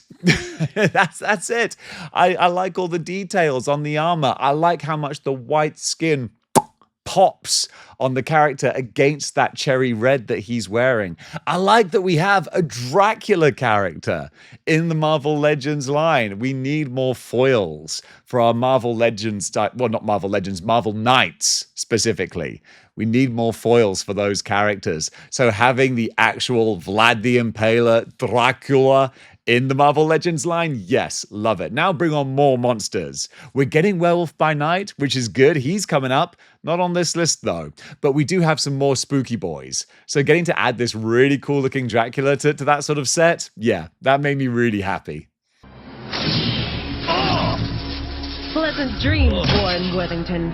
I knew you wouldn't let me die. Fool. A very popular new figure now, Capcom Psylocke. Betsy Braddock looking fantastic in the 2-pack with Thanos. It's funny, I saw this really cheap on Amazon and I was like, I wasn't going to get this, but I can always sell Thanos, and then it kind of pays for itself. Guess what? No one wants that Thanos. Can't give it away. But I'm not even mad, because the money that I spent on that 2-pack, Psylocke alone is worth every penny. She's got the extra articulation, so it doesn't look like she has a steel rod going down her spine, but instead she can get in real ninja kinds of poses. The different head sculpts as well look like she's dynamic going into battle. She's got the swishing pink power effects as well. Only thing she's missing is a pink power katana type sword. That would have really tipped it over the edge. But with everything that she does have going for it, easy high place on this list. You'll never reach Dr. Connor's laboratory. I'll see to that. Now I had another tough choice to make, so I decided I'm just not going to make it. Both Marvel Legends lizards, be it the huge big Build-A-Figure or the retro classic looking one. Honestly, they're so different, but they are both so great in their own ways. My heart will always belong to the Build-A-Figure because I love a big, terrifying, hulking looking lizard, but I do appreciate that's not a very classic lizard. That's a more modern T-Rex dinosaur looking lizard. If you want an OG style, well, the Spider-Man Retro Wave one, that's full on OG. With the two different heads that not only have the more sort of common 90s snout looking lizard, but then the proper first appearance weird dorky looking head sculpt, which is really fun for what it is. But then throwing in like the bendy tail and the different vials and beakers he comes with, that is the complete set right there. So whichever version of the lizard you want, you're going to be doing well with it. Me personally, really hoping they re-release that Build-A-Figure one day. Jean Grey can hear nothing. Speak only to the Phoenix. A figure that I didn't think I was going to get until once again I saw her in person and I was like, oh my goodness, this is so much better than the pictures and the video online had me believe. Phoenix, the Phoenix, with, of course, the huge, big, fiery Wingbird Phoenix base set that you can pose her on. Pedestal, I guess you could call it. Whatever you want to call it. It looks fantastic. I'm literally eyeballing it right now. She's the centerpiece of my X-Men display and just looks amazing. I was thinking originally of getting this and the Mafex Phoenix, and then swapping out the Marvel Legend with the Mafex. And then I realized, no, first of all, that's a waste of money. And secondly, I don't need to. The Marvel Legend is so much better than the highfalutin Mafex one. I think the face sculpt on the Legend, brilliant, because it's sinister and powerful, but also still kind of beautiful as well. They really just nailed that look of the Phoenix. Guys, once again, no notes on this. Even the Phoenix bird has a rotating articulated head as well. You thought of everything with this one. You did the Phoenix justice. Aye, the foul weather is unnatural, and I see who is responsible, my evil brother Loki. Now a character that I'm really hoping gets knocked off the top 100 next year. It's Thor. It's the 80th anniversary Thor, who I will be the first to admit, he shows his age now. He really does, with the pins, a big restrictive plastic coat, cape, you know what I mean, and a face that's not overly expressive. So why is he so high on the list?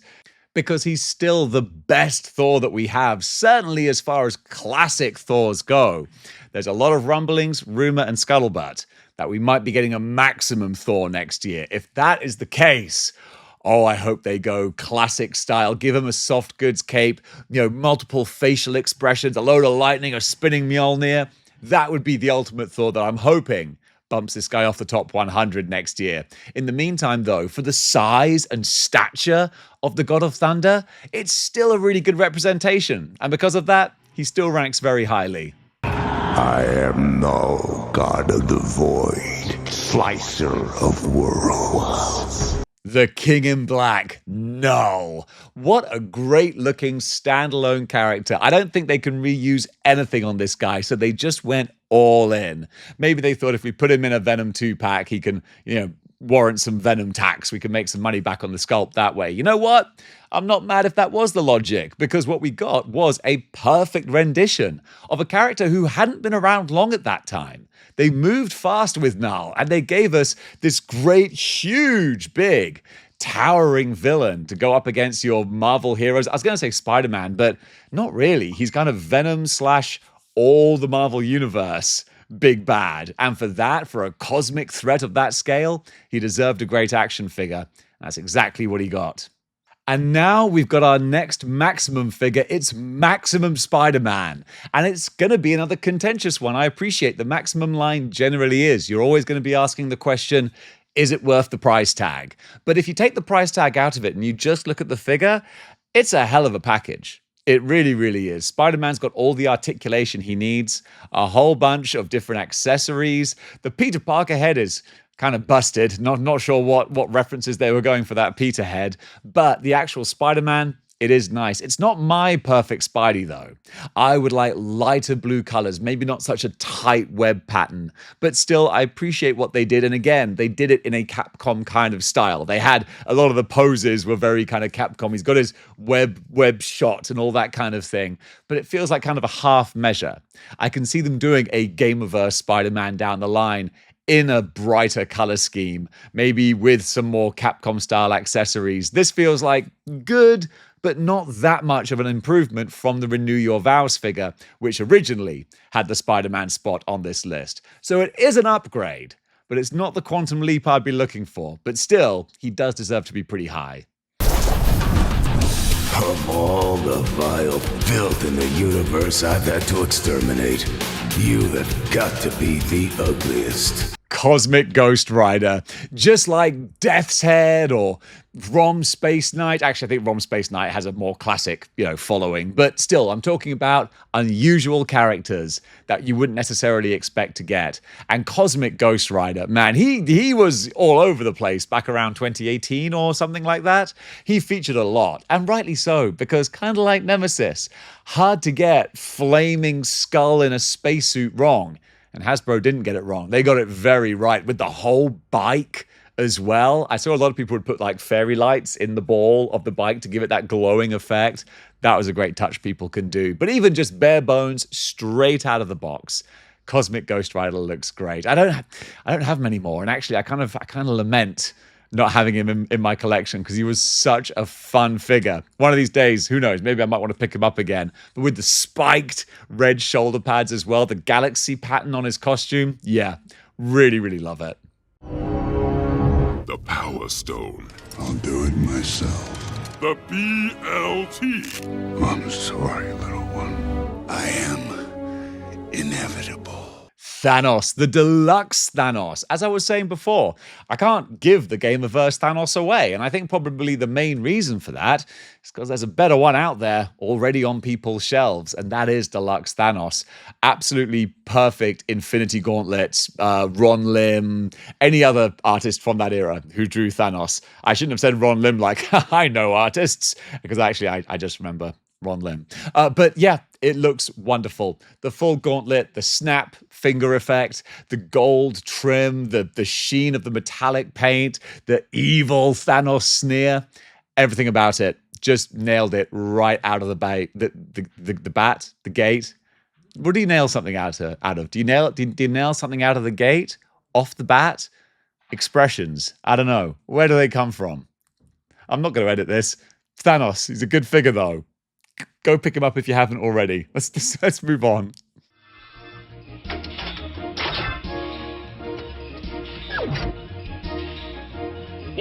War Machine, the deluxe War Machine, who just comes with everything. I love a complete package of an action figure. That's what Rhodey got here. You got the basic War Machine right there, who on his own just looks great. But then you want an unmasked Rhodey head? Boom. There you go. You want fire and missile and effects coming out of his guns? Bam. You've got 3 different, all dynamic looking effects. You can have them all on at once, so it looks like he's just spraying fiery carnage everywhere. There you go. Then he's got the booster jets with like the pedestal standing jets that he can be shooting off as well. Just a full set of awesomeness. Rhodey really got the star treatment with this one. And they've redone it. You know, they did the retro version, pared that back, did some different paint. That was nice. We got Gamerverse ones as well. They've gone all in with Rhodey. And every time they do him, he looks great. But that original deluxe figure, I think it's still my favorite. They call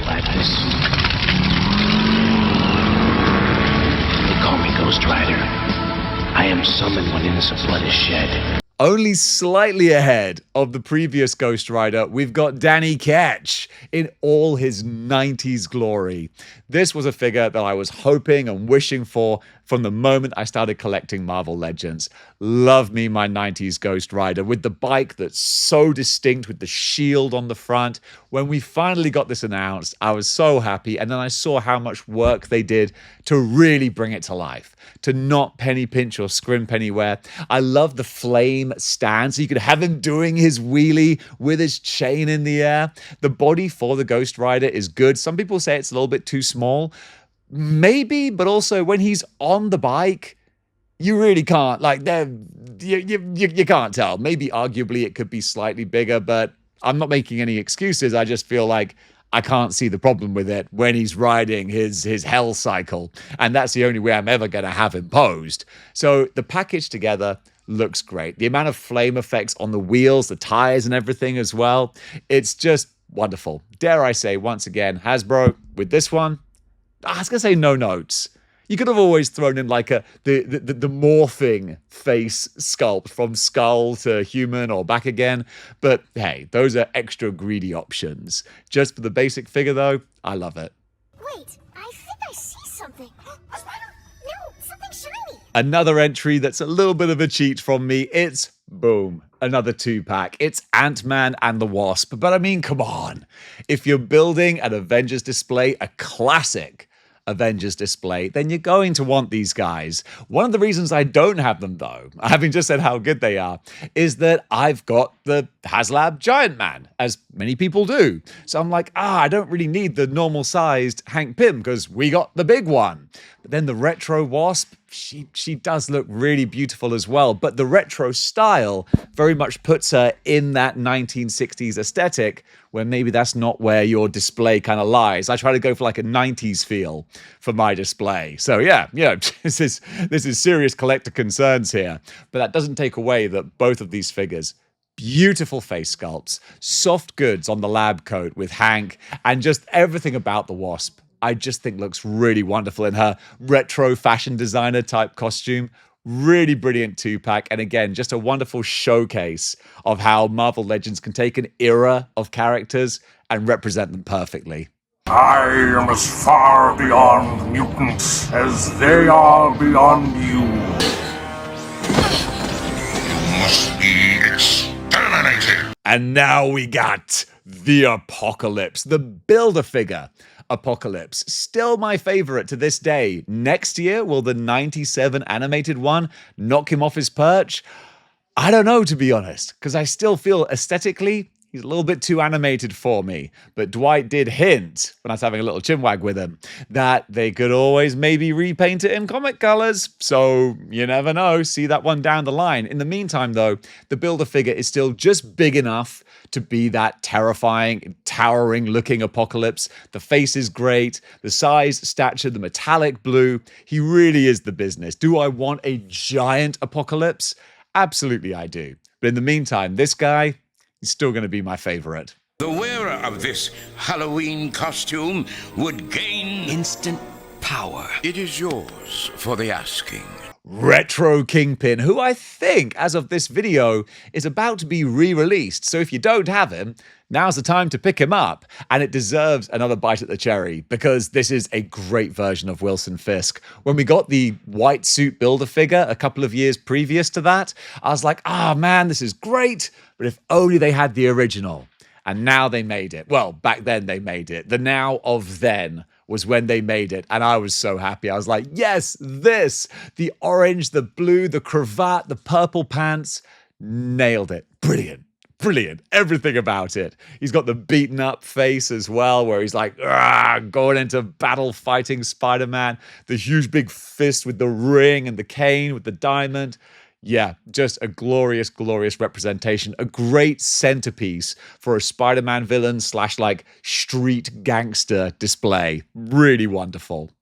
Oh, wow, what a horrible nightmare. God, I hope I'm finally awake. The final Maximum figure on this list is the brand new Maximum Deadpool. Or is it Maximum Dupe with the Deadpool accessory? Whatever you want to call it. It is the quintessential Deadpool figure from Marvel Legends. Let's face it, Wade Wilson has had a lot of versions, variants, and iterations throughout the years, but they did cram everything into this. As far as the weapons go, the articulation, the bespoke sculpting on the costume, it's like the original Juggernaut Wave Deadpool. They took that as the inspiration and then went, let's figure out how we can charge $50 for this. But you know what? They did. And it actually is really, really nice. He comes with so many different things, but then you pair all that away, and just the Deadpool figure itself is probably the best version of Wade that you're going to get in the Marvel Legends line. I would dare say a very worthy addition to the Maximum line. Yeah, I'm coming after you. Smash. We fight. I know. America! Come and get me! Now we've got Captain America, and I was torn once again with this figure because it is 20th anniversary Captain America. I feel that is the best Cap, but man, the new Gamerverse Capcom style Captain America, he's the one I've got in my display at the moment, and I really love him. I really, really do. With his slightly cartoony, almost anime-looking face running into battle, the bright, smooth colors on him, he is terrific. But the 20th anniversary figure has the unmasked Steve Rogers head. It has the cowl down around his neck. It has the great masked Captain America look. Then it's got the shield with all the accessories you can plug into it, which also is kind of a problem that you don't just have a normal plain shield. That is a mark against it. But also, he's got the fish scale details. He's got the straps that he can put the shield on. It as a full package, this is still the best Captain America, by my opinion. Makes me want to stand up and salute the flag. It's not even my flag, but dang it, that's the effect Captain America has on us.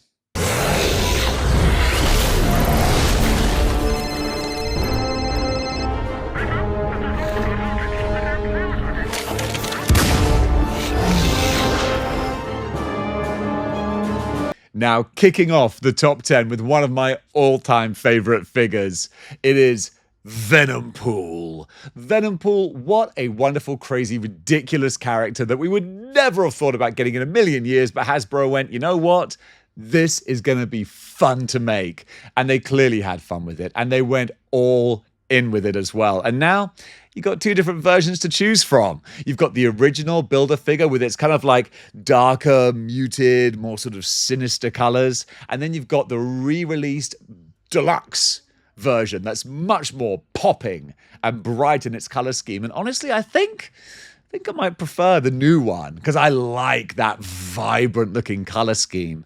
But whichever one you get, you can just appreciate the love that went into it. All the texture on the Kevlar style suit that he's wearing, the big tongue and the teeth, every little detail was sculpted so finely that it just makes this brilliant. And the proportions, I didn't even mention the proportions. So top heavy with the smaller legs, but it all works. And the ridiculous katana swords as well. It's great. It's so wacky, so bonkers, and so deserving of its place in the top 10. Abomination, I have come for you. Johnny Blaze, the original Ghost Rider, and one of the figures that made me decide to collect everything in the Marvel Universe. When I first started, I was like, oh, just Ben Reilly, Clone Saga stuff. And I was like, oh, just the wider Spider-Man universe. And getting Ghost Rider, I was like, okay, you know what? We're just going to get everything that's cool. And unfortunately, as you can see from this list, there's a lot of stuff that's pretty cool. But this one, I just fell in love with. The amount of fire effects that go on this bike that just bring it to life. And the skull, something about flaming skulls. There's a little running theme on this top 100. But he just looks wonderful. The chain that goes translucent with the flames at the end. So much love in this figure, on display, on the bike, which again, just the mechanics of the bike is great. Overall, just no notes, at least for the time. For the time that was made, no notes, and it still holds up today.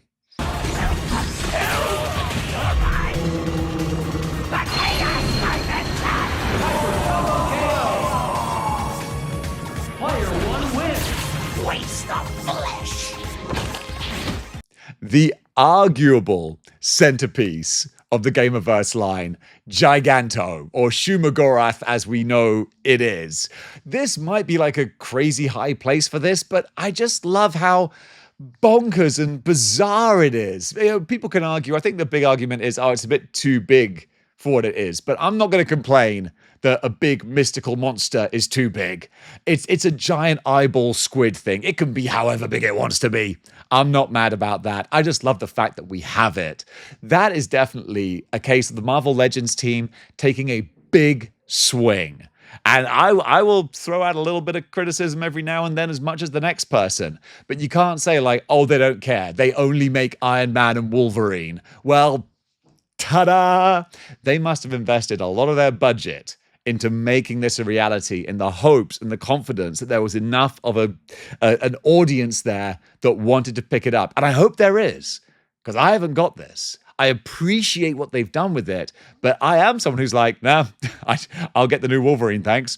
But for those who did pick it up, I think it looks incredible when I see pictures of it in people's displays. And the fact that it exists alone and was manufactured and put together the way it was, totally deserves a high, high place on the top 100.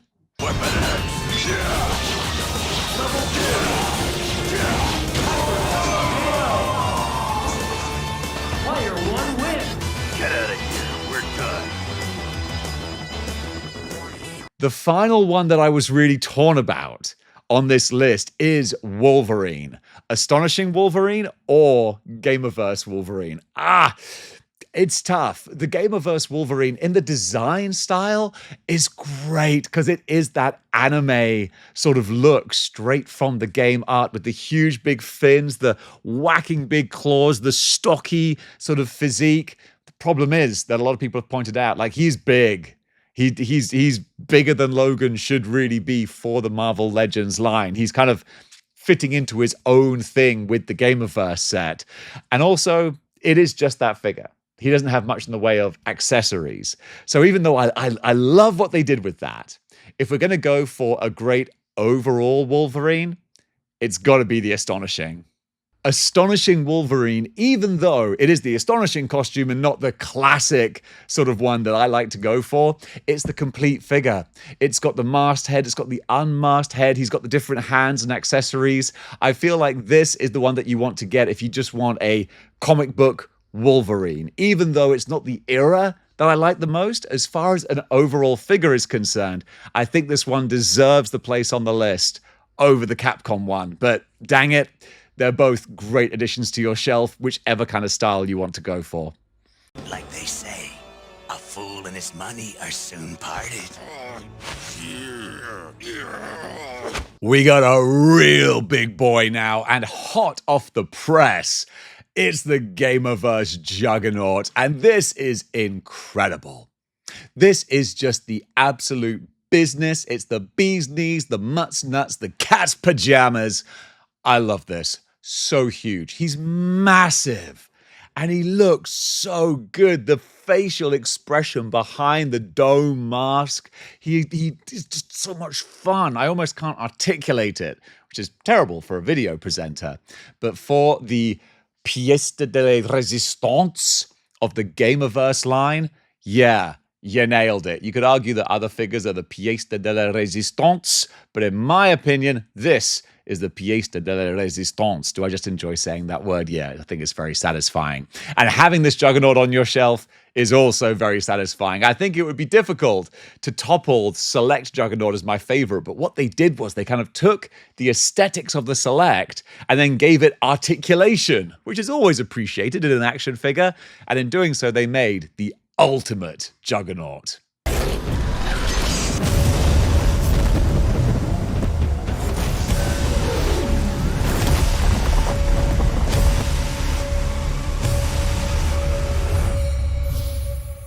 We couldn't round out this list without one of the newest, biggest bad boys.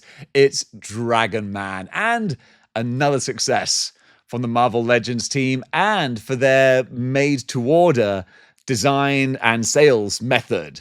That kind of approach seems to be working for them. It seems like Haslabs is a bit of a risky venture sometimes, and it doesn't always equate to the best way of doing business for Hasbro and the Marvel Legends team. But offering a big bespoke character and saying, hey, if you want it, let us know and we'll make it for you. That's what got Dragon Man made, and it's made a lot of people happy as well, because he looks the business. I mean, putting this with your Fantastic Four display, it just looks wonderful. With the different sort of looks you can have for him, and the amount of work that's gone into the scaling and the textures on him, the gigantic big wingspan, just the stature of the character. I really love it. Whether you think the way of delivering the character is the best way of doing it with the made-to-order system, it gets us what we want. We want big, obscure characters.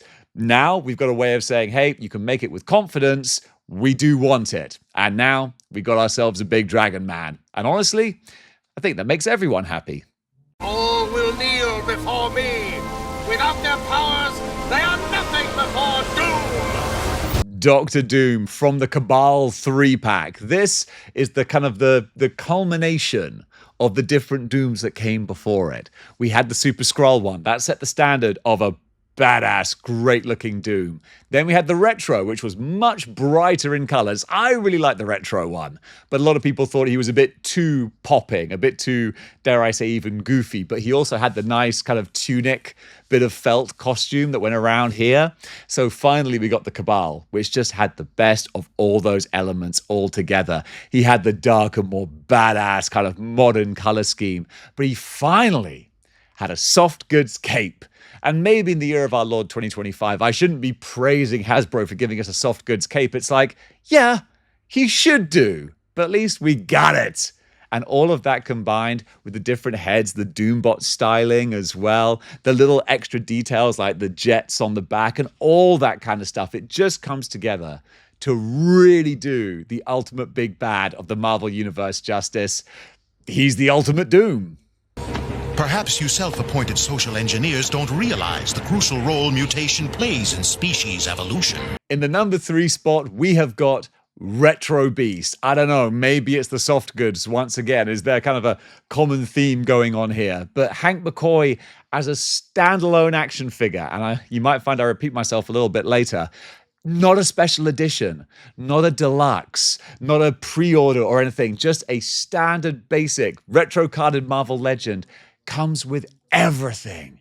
First of all, just the Beast body. I know it's a reused Beast, but it's big. The articulation is great. So much stuff going on with that. Then they gave us the classic, bispectacled, cerebral-looking Dr. McCoy face. Throw that in with the soft goods lab coat. Then all the beakers and everything as well, still with the different hands and things. It's a wonderful, wonderful realization of what Marvel Legends should be. I know they can't all be like this, but when you just get that perfect one where all the elements come together, it's magic. And this, absolutely perfect. Why have I been awakened? In the number 2 spot, a big Asgardian boy. It's Odin. Odin, the king of the gods. And he gets a kingly action figure as well. A deluxe that lives up to the name deluxe. This thing is big, honking and heavy. Like this is a big, chonky boy to represent Odin with a proper cape as well, and different heads with different looks that really set it apart. That's so great. The amount of work, which again, probably can't be replicated for anything. Like, I'm looking at this and I'm like, well, you can't really reuse anything here, I don't think. Like, this is all Odin. And they went all in with it. The beautiful metallic paintwork on that, really great stuff. The little accessories, the staff, spear, everything. It's great. A fantastic centerpiece to any display. Really love it. But it's not number 1. In the name of Roya, scourge of demons, I command you, release me! Because number 1 for the 2nd year in a row, it's Doctor Strange. And maybe that might be controversial, but guys, let me know. If you think I'm an idiot for putting the same figure in the number 1 spot, tell me why. And I'll probably be like, no, yes, this is a fair point, actually. But again, like I said about Beast, this isn't a deluxe. It's not hidden in a multi-pack. It's not any kind of special order. It's just a Marvel Legend that was on the shelf and had everything. The fact that we had been asking for a classic Doctor Strange for so long, that really counted in his favor as well, because we were all clamoring for this. And then Hasbro went, okay, not only are we going to give this to you, but we're going to give you the ultimate version of this figure for the standard price. And it's not even like it was part of a wave where they put all the money into this figure and then cheaped out on all the other ones. This was just a standalone single release action figure. And he had everything. 3 different heads, all the power effects, the magic, the weapons, just all crammed into one beautiful box that made a beautiful Doctor Strange. And honestly, until they do that again, I don't know how this can be topped. Until it just ages its way out, where we're like, no, it just looks too old. It can't be number 1 anymore. But this was like a maximum figure before maximum figures. You count the number of accessories this has and compare it to like a maximum Spider-Man. I mean, geez, that doesn't look good for maximum Spider-Man. I think the Doctor Strange, he kind of gives him a run for his money, again, at standard retail price. And this isn't a long ago. What was this, 2021? Maybe? 22? Well, it probably wasn't 22. But still, we're not talking about back in the olden days. No, this is a relatively modern figure that absolutely crushed it. So for the 2nd year in a row, bravo, Doctor Strange. You are the best Marvel Legend ever. And folks, that does it for the top 100 greatest Marvel Legends ever made.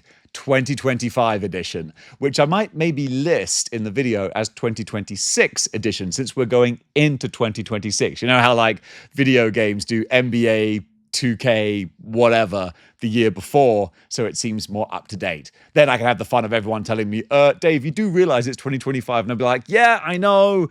It's a thing. Trust me. This is what business people do. But guys, I hope you enjoyed that. And more to the point, I hope you got some thoughts, feelings, and opinions because, hey, I'm really interested to hear what you think. Who wasn't on the list that really deserved to be? Who was on the list that should have been kicked to the curb? What brand new figures did I forget about that you think needs some representation? Comment below and let me know. And since this is one of the biggest videos that I do every year, I just want to take the chance to say thank you so much, everyone who's been watching this channel for as long as you have, folks who support me, channel members, anyone who gives a like, a thumbs up, or just click on the video out of interest. It all really helps. So thank you so much for that. Over the last year, I've left Japan. I've moved back to England.